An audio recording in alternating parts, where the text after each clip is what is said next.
Welcome to Study Buddy, meditation philosophy for the heart of your practice. This is a live online discussion of ancient yogic texts amongst meditation practitioners in the Shambhavananda yoga tradition. My name is Turya Satyam, I'm the resident teacher at Konalani Yoga Ashram in Hawaii, and I welcome you with love and respect. We're here. Welcome. Namaste. Thank you for being here. Tonight we're going to explore the space between the breath, the space between the thoughts, and the space even between the activities of our everyday life. As this space, as we know, is a gateway to another level of awareness. But what I found in preparing for this and working with this sutra and this meditation practice is that this space is not as small as I originally thought it would be, but instead I found the bigger that I got, the easier it was to find. So without further ado, let's start checking out the text and sort of see how this unfolds within the sutras.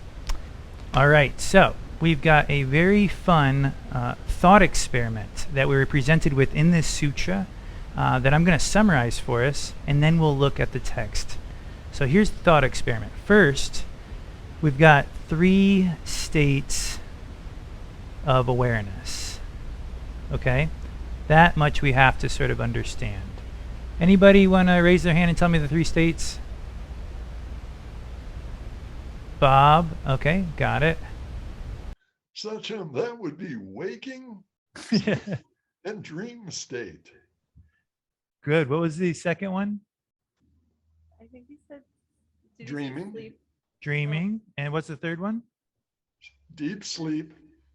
Deep sleep. Right. Okay, and the cool. bonus of Turya state. Yes. Dreamless. Daily Sleep. double.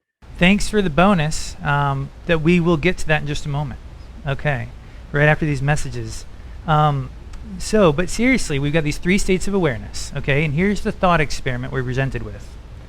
Okay. Waking state, let's say I'm about to go to bed, and this is literally from the text, so this is a funny example, and I give you $1, and I say, I'm going to give you this $1, and I'm going to get it back from you tomorrow, so don't get too used to having it. Okay, that's something I'm doing in my waking state.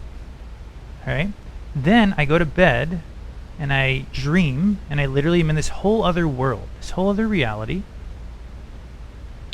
And then I have a really good night's sleep that night, and I actually go to that dreamless sleep state, which is this 3rd state, which is almost like the void, right? That's sort of how we would associate with it from our waking state.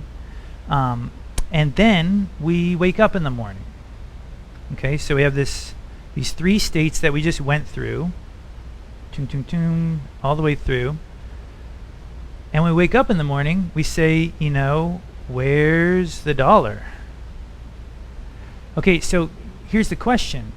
If these were 3 separate states of awareness, how can I explain that when I left the waking state that I would land right back in that waking state again with the full continuity of awareness of remembering the last time I was in it? Where's the continuity if all our awareness is 3 separate states?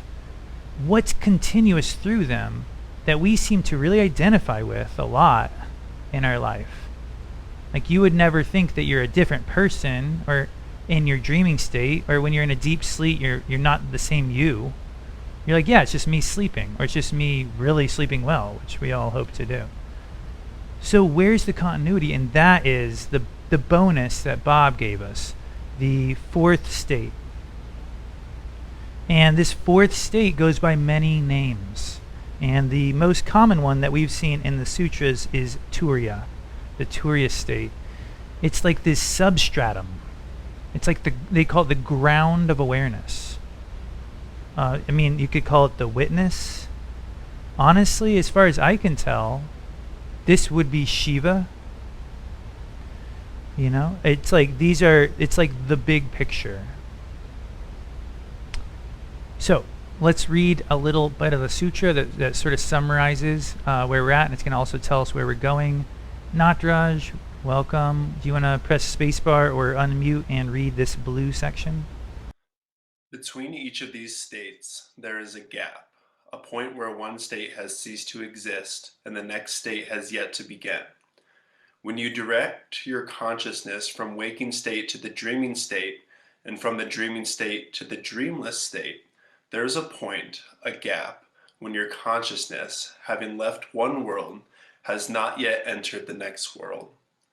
How could you travel through that gap if God consciousness did not exist in that gap? So God consciousness must exist throughout. It is why the commentator Sri Maharaja says there would be disconnection of your consciousness. Thank you, Natraj. Perfect. So we've got these three states, and if there wasn't something beneath them all, there would be a break in our consciousness, a disconnection of our identity, of our experience of reality. Hey Ria, welcome. And so Shemaraja, the original commentator that sort of set this all in motion for us, helping us interpret the Shiva Sutras back 1,000 years ago, says, yeah, if there wasn't this fourth state, there'd be a disconnection of you. And there isn't, because there is this fourth state. So we see in this a little bit of a thought experiment, which is fun. We also see what would you call it? A way in. We see a doorway. We see a tip, and it is this gap. Okay, so the gap is sort of our way in to this Turya fourth state.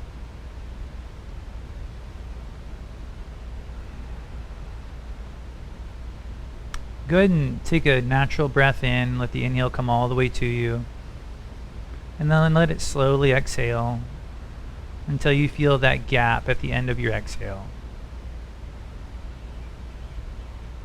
And then that inhale comes back, right? The beginning, the creation of the inhale, the sustaining of it through the peak of the inhale, and then the dissolving of it until you reach that gap again. We've got these breath waves, right? For the inhale, exhale, and then this gap.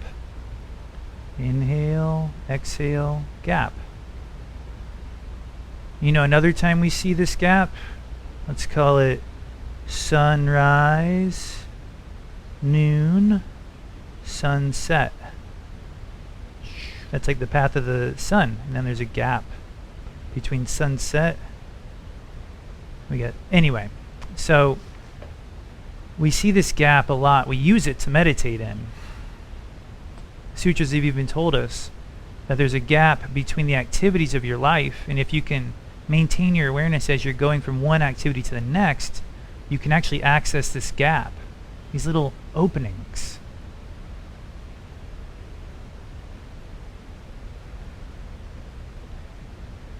So this is our way in, but to be honest, I was working to find this gap, and I felt I was only mildly successful. And then Tashi, are you there, Tashi? How's it going? Maybe not tonight, maybe he's cooking. Was asked a question at satsang the other night to Babaji that sort of helped me break through a little bit. And Babaji's recommendation to him for that question was to relax and expand. And he was saying, we don't have to really pound on our practice, that we actually have to relax and expand to find that next level. And when I was looking for this gap, I was looking for something small.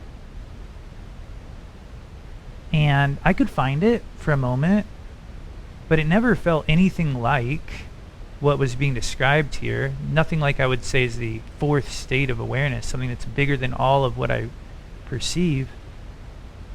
Because at the end of this sutra, it has some pretty big proclamations about what's behind this gap. And so I found that the more I expanded, the more I relaxed, the bigger I got, the easier it was to find this gap. I had to get bigger, not smaller, in order to find what looked to me from the surface like a really small space. In this text, it tells us at the end here in a little bit about this gap. Gosh, so many wonderful people. I wish I could call on every single person. It is said in the Sri. Go for it, Josh. You got it. Halika Karma. Very close. Krama. Yes. Halika Krama. That which exists, that which does not exist. This differentiation of existence and non-existence and their connection, it is only maintained by God consciousness. This whole universe is absolutely pure, without any support, and one with the knowledge of the consciousness of self. It is, if that consciousness of self is revealed and perceived, then at that very moment, he is without a doubt liberated in this very life. Thank you. So this gap is almost like a crack like in the boards. It's like if you had this, it looks like, oh, life's so, concrete, and there's just a little crack there, and there's some light was shining through it, and then you looked through that crack, and there was a whole world out there. You know what I mean? That this gap is not itself Shiva, exactly as we want to envision it. This gap is literally a peephole that actually allows us to see out of what the sutras have called this cryptic cell that we live in. Cryptic cell is what is called it. Everything that exists, and even everything that does not exist, is supported by whatever it is inside this gap. So it's obviously not as small as a gap, right? And so as we explore it tonight, coming not from the space of the mind, which wants to identify a gap as in size, but rather coming from the space of our heart and the space of our awareness, and we'll see if that gap becomes more clear to us through our practice. So before we practice, any questions or comments, please feel free to unmute. So I basically see it as the gap as a crack, and the crack is in my layers of karma and my tensions, and so they're relatively small, and then what's in me is so much bigger, and I'm just trying to let myself feel that. Am I on the right track? Yeah. in thinking that way? Sorry, it echoed on me.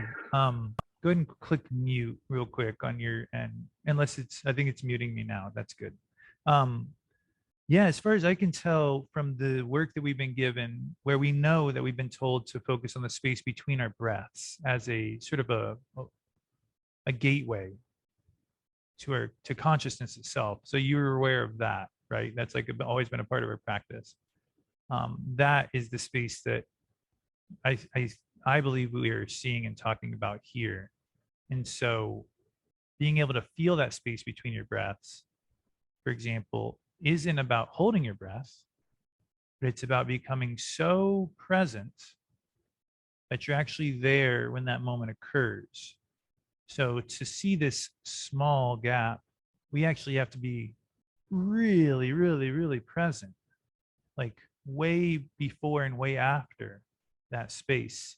And we have to be present for multiple repetitions of our breath, because it doesn't reveal itself all at once. So I think it's a real patient process. Now, how does this apply to, like you said, like the tensions in your everyday life? For me, it's this gap that you can experience on your cushion should give you sort of a pathway, a way in, a felt sensation of this inner experience that really you use sort of as your focal point when you're taking a breath or repeating a mantra in your life. That it's like, this is where I'm going, right? It's like when we do mantra from the mouth, it's good, but it's more powerful from the throat, and it's even more powerful from the heart. But at the heart, the words of the mantra are hidden, and what you have is energy. So that's like when I'm doing mantra here, I'm still trying to feel my heart, and because I've done enough mantra on my cushion, I know sort of where that is. So that's how it would relate, that space would relate to my personal, like off the cushion practice. I'd feel where I'm trying to go with this breath because I spent time on the cushion exploring it. Thanks. All right. Dharma? I have a question because I see the word knowledge come up a lot in the texts, and I feel like there's like a like so many other terms, there's a lot that it could mean, and sometimes it seems to talk about that ability, like knowledge can be the thing that creates the differentiation for the common person, but for the master, the yogi, that it's the unifying principle. So when I see that word knowledge, I guess I feel like I always see it with a question mark, because I don't exactly know what it means. So for example, right here, and is one with the knowledge of the consciousness of self, that Yeah. space. Yes.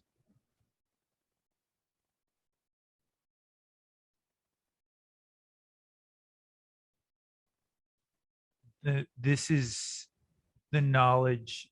This is a very special kind of knowledge. It's literally knowledge derived from your practice. Okay, so the word Vedas, the original text of yoga, they mean science, or they also mean knowledge. And specifically, the knowledge of the Vedas is the knowledge of your true nature. And so I guess you can just keep it in that special compartment. It's knowledge that directs you inside, not out. It's the very idea that you can apply your practice in a direction that will take you in, and that this knowledge can be passed down, that it is something, that there is direction, there are maps, but as we know, it has to be, the path must be walked, and that the map is almost like has like invisible ink, where you walk with this knowledge, but the actual path only unfolds as you're walking it. That you're right, there is a limit to it. So it should always be, I think, I don't remember the word you used, almost like with a grain of salt, or with a little bit of like, we don't ever want to think like, oh, we can communicate this in this text. You're right. I think that's smart. Yeah. So hopefully that's helpful. All right, Bob, go for it. Question. I was listening to that and thinking about the difference between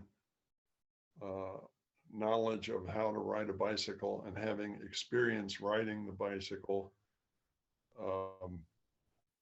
Yeah, knowledge is nice, but unless it's knowledge that has been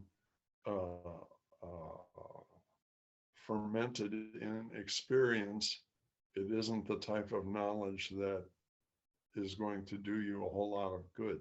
So this is why sitting and meditating, the knowledge comes to you rather than you read a book and the knowledge comes to you. You could read the book, but then once you sit down and practice, then you understand what's being spoken about. Mm-hmm.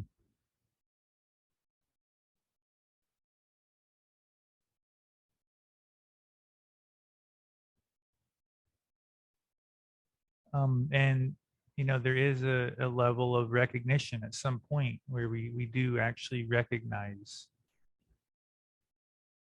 this divinity, you know, that there is a moment when we actually do have the ability to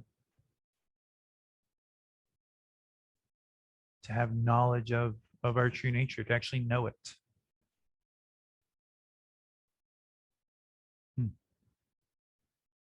And I'm grateful for these kind of environments where we're not reliant on just the book, oops, over here, the book knowledge, you know. So you guys want to practice a little bit and then talk and then have some more time for questions? Sound okay? Excellent. And thanks for all those questions. That was a sort of a great springboard for us to, like, you know, grapple a little and then put it into practice. So if you aren't already comfortable, please make yourself so, you know, it might be good to wobble a little bit, adjust your legs.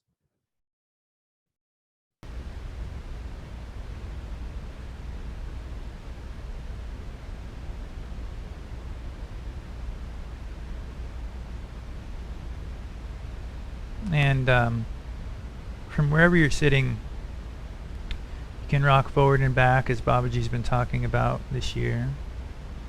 Try to find that balanced point between. And then something I've been playing with within that space is with the breath. Normally when we breathe into the front of our chest. But try to breathe into your back and just sort of feel how that might allow you to sense that center line, that midline, allowing more of your awareness to go to the space that it usually isn't. Your ribs are actually quite large in the back. In fact, there's even more room for your breath there with even less effort.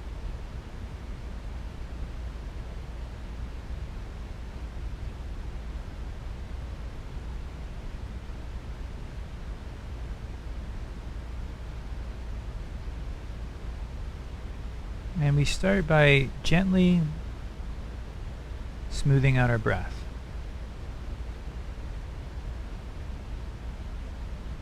Through the nose, feel the inhale begin to rise, peaking at that moment of fullness, and then slowly dissolving to that space between the breaths.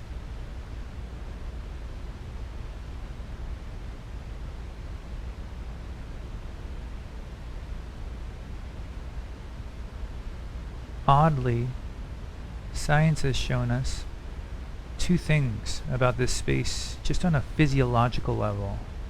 One is that when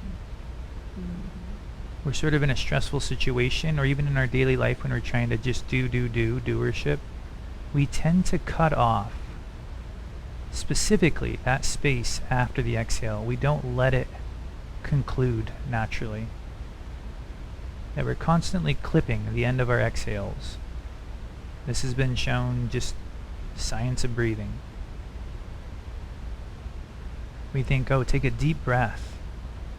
But it's actually the exact opposite of what we need, according to science. We need to allow that exhale to conclude. And that when we do, this actually helps balance the CO2 and O2 in our system and allows for better oxygen absorption without breathing any deeper. So if you can allow that exhale to naturally conclude, just allow that pause to take place without any holding, you'll actually receive more of the oxygen that you're taking in. And that this is essential physiologically. And of course the yogis felt this long ago at an even subtler level.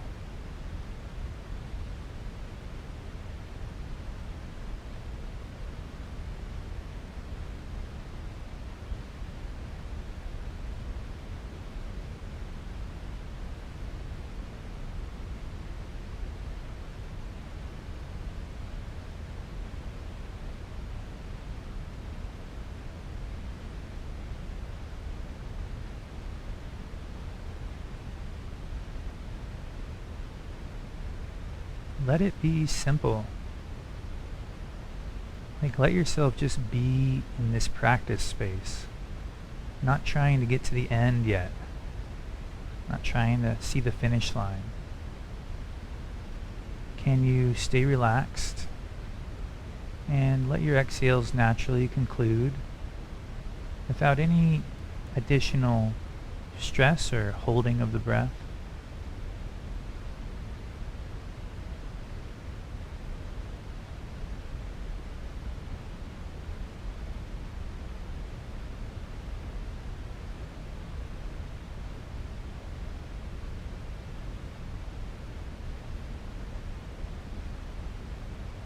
Of course, we have the mantra hum as you inhale silently, sa as you exhale silently.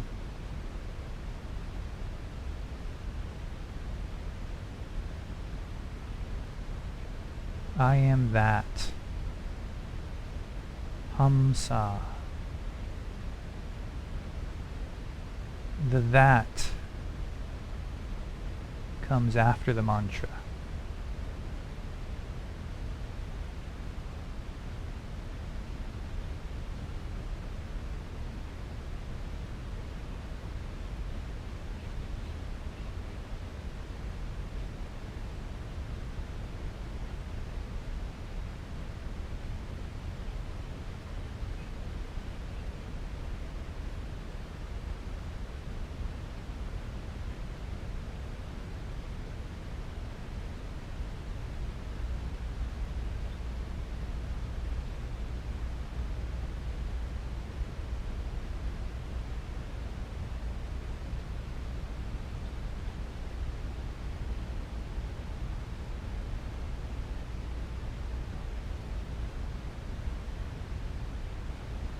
Keep trying to relax while maintaining your focus on this simple practice and the simple stillness and smoothness of your breath. Imagine you're taking a long walk and you're not in any hurry, but you are walking, you are moving.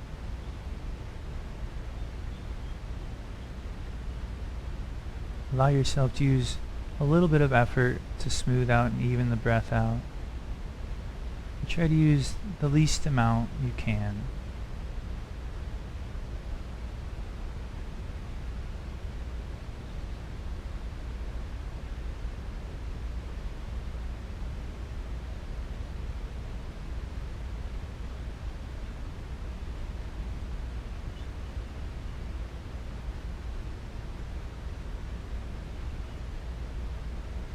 Try to relax your perception of the space of your body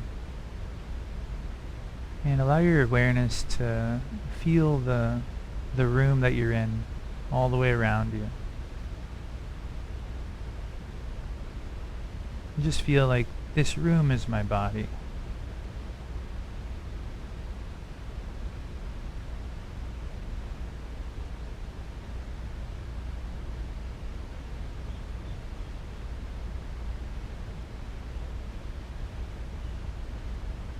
And feel the amount of space that it creates in you.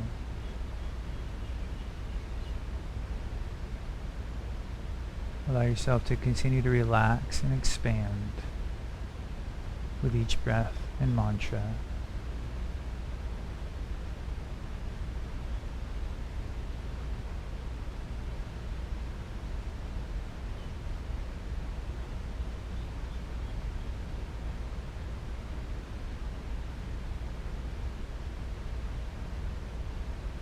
when the limiting thought waves constrain your identity, when they narrow your experience to this thought, this time,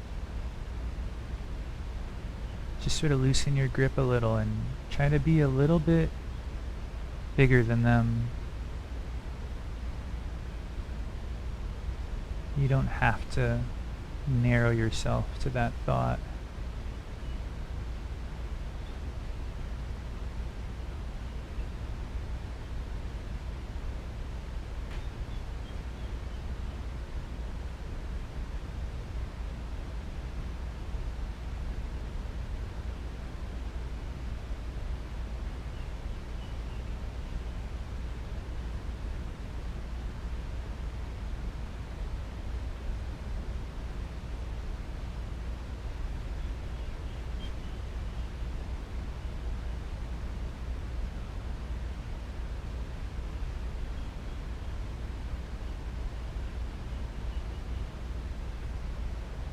Your ability to relax is your own. No one can tell you how to do it. And each day it's different. But you know how to do it, and you know how to expand. You just have to believe in yourself and know that you know how. And that it's just a matter of practice.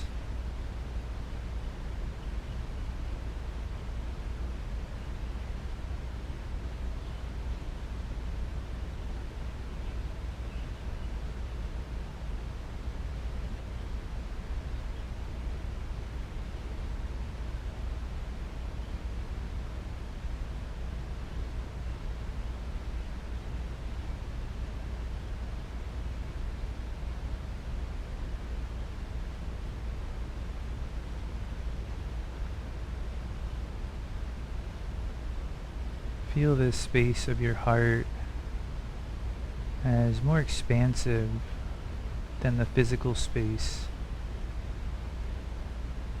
Feel this space of your heart as more expansive than the room that you're in. And don't try to understand it. Just know it.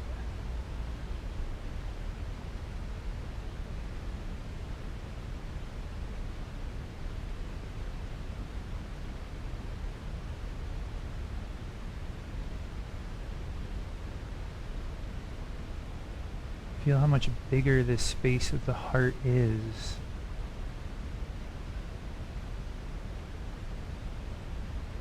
Without any physical exertion.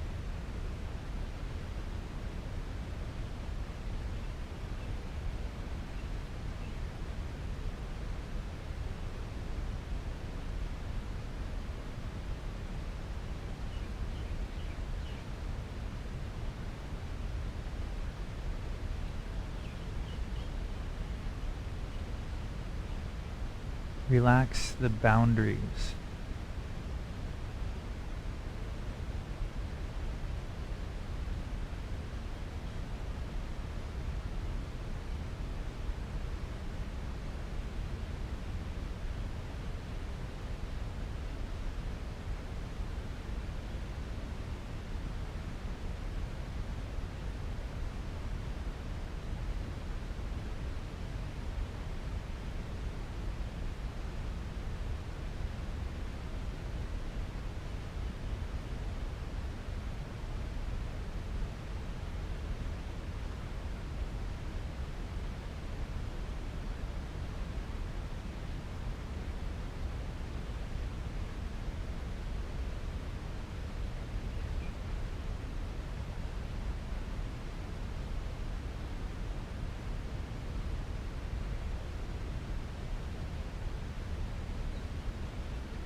As you naturally approach the gap, the space after your exhale, try to feel the expansiveness of that space, not the smallness. Let this moment help you feel this bigger space.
Let yourself enjoy this space after the exhale.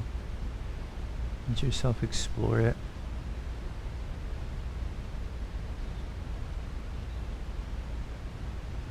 Don't try to define it or contain it.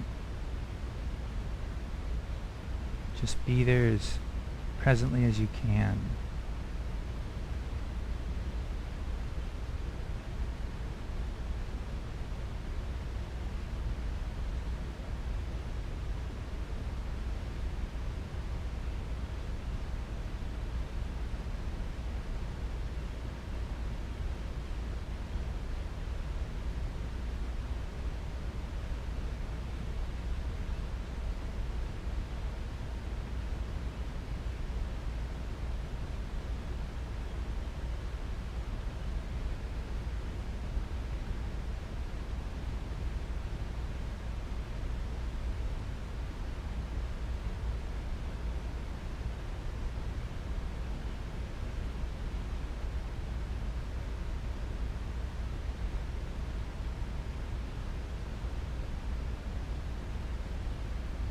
By simply becoming aware of this gap, of this space between breaths, between thoughts, between movements, we can directly connect to this higher state of consciousness. We can harmonize with it and sustain that connection even while we're thinking, breathing, and moving.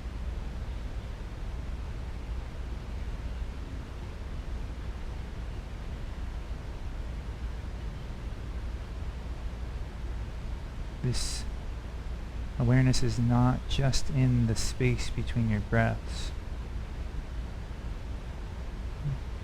Let yourself feel it all around you and within you. Don't limit it to just one moment, but let yourself practice like every moment of your practice is helping you experience this space.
The space of awareness is intuitive. You know it better than you know yourself. But you can't get there with the mind. So let yourself feel this space of the heart as you keep practicing.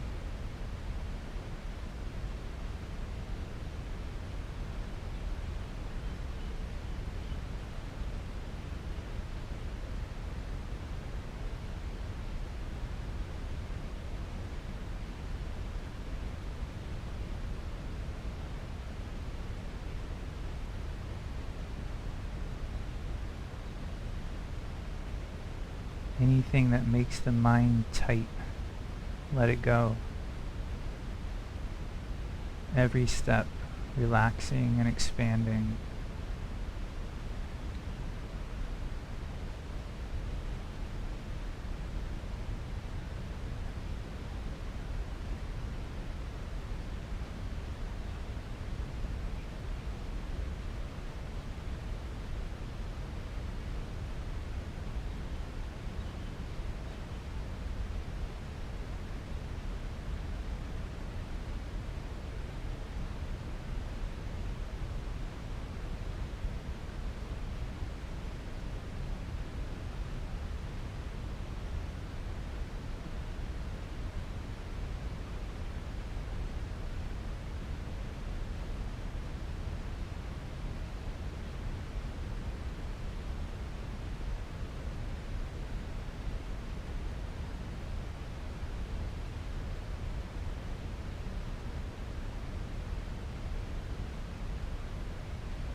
This is a really valuable moment.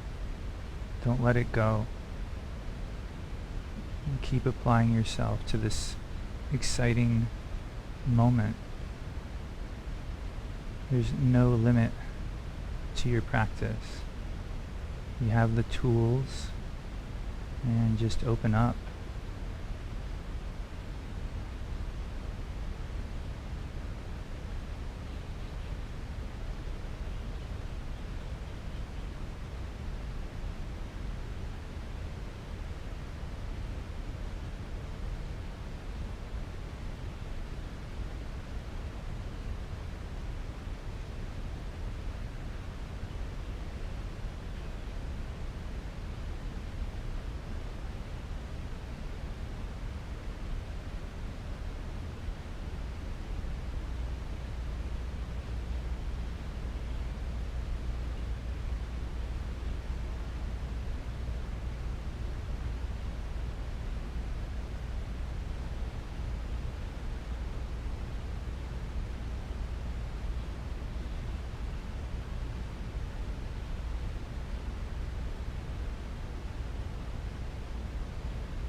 So take a moment to allow yourself to open your eyes and try to still feel this expansiveness, whichever way you sort of feel it. Maybe it's like a peripheral expansion or behind you, or maybe it's a relaxation of the mind. Maybe it's an openness in the heart or the navel. A presence, perhaps.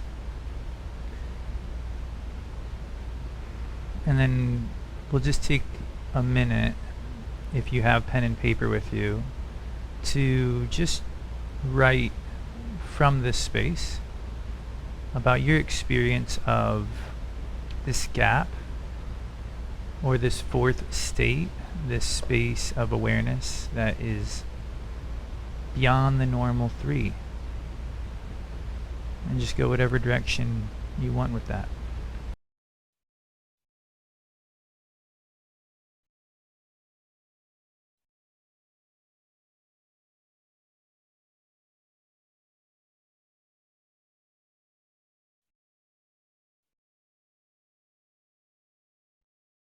And just letting yourself wrap up the thought you're on. Scanning back through with maybe an underline of a keyword or phrase. And then we can pop something into the chat box to share with each other. Newness. Beyond. Freedom. Uplifting and expansive.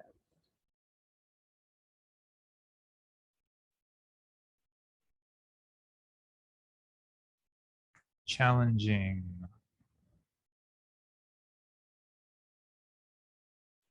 Because we don't have a lot more time. Go ahead, one more. Now. Does anyone want to elaborate on their keyword? Otherwise, I'll call on you.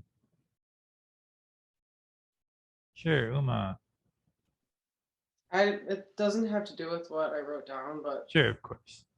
I just want to say my dog just came in and fell asleep, and it's like really interesting to hear his exhale and like the space before like the inhale. And I feel like Bob has talked about like a baby like sleeping, you know, and it's kind of like a good example, I guess. Of Perfect example. We were actually listening to a monk seal breathe yesterday that was on the beach, and the exhale was super long, and then there was like nothing for like a long time, and you didn't even hear the inhale come in. It was really slow, and then you heard this long exhale. It was, yeah, great examples, and thanks for sharing that.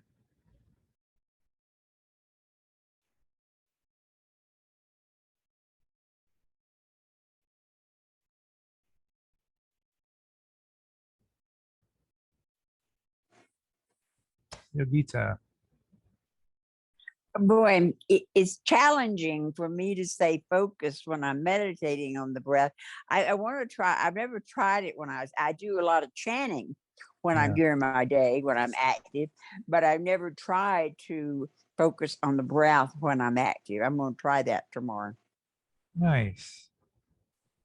Mm.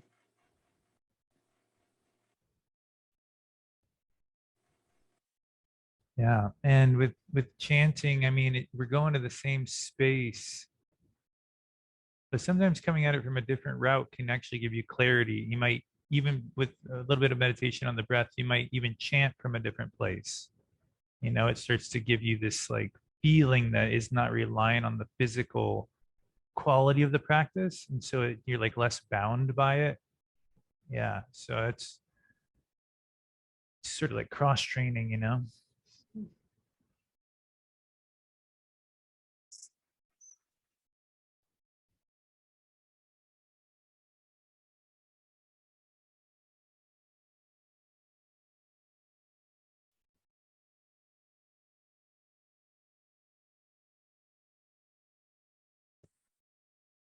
It's funny, Usha, your flowers behind you look like a hand. raised up, and I keep you like Usha, but alas, they're just the flowers wanting to share with us. Anju, flowers or hand? So, I just think it's always so, I don't know, it's so incredible that the breath is always there. It's always with us. And we work with it in so many different ways. And it's amazing that there's still something to discover and that there is new ways of exploring it. There's new experiences that can always be had with it if we just, pay a bit of attention and bring our awareness into these spaces, into the gap. Mhm. And I never fails to just like completely humble me. I agree. Yeah, this was something I've known about for a long time, but I felt like we explored it with a new fascination and vigor, via the sutra.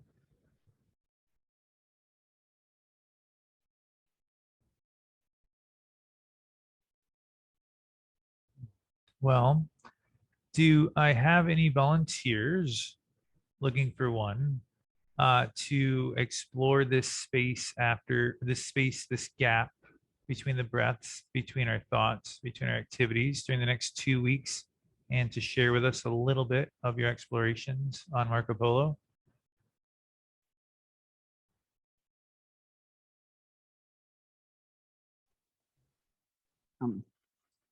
Gita. Well, I want to do it. I don't know if I can get on Marco Polo. I'll try. Okay. I haven't been getting on that. One time it asked for $200.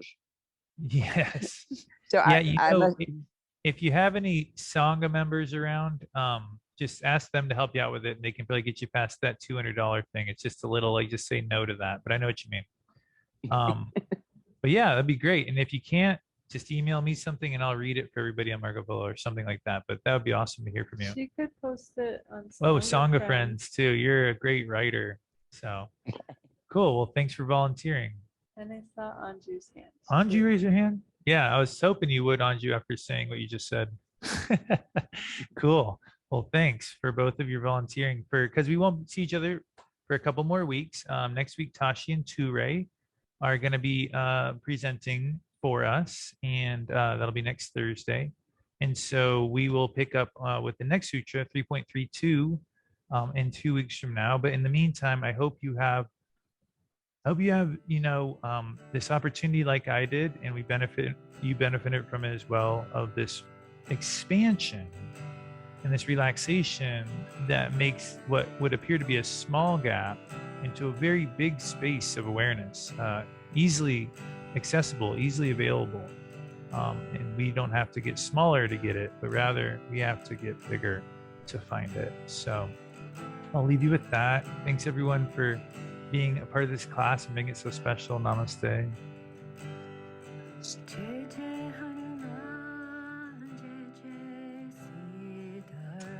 Have a great weekend. See ya.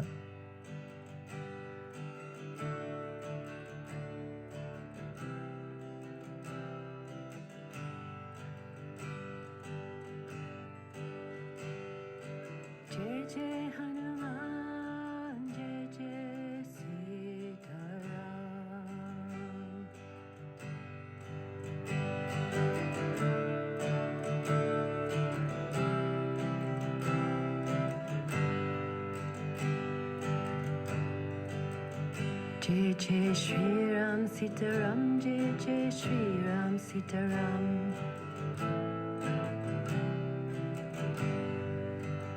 Jai Jai Shri Ram Sitaram, Jai Jai Shri Ram Sitaram.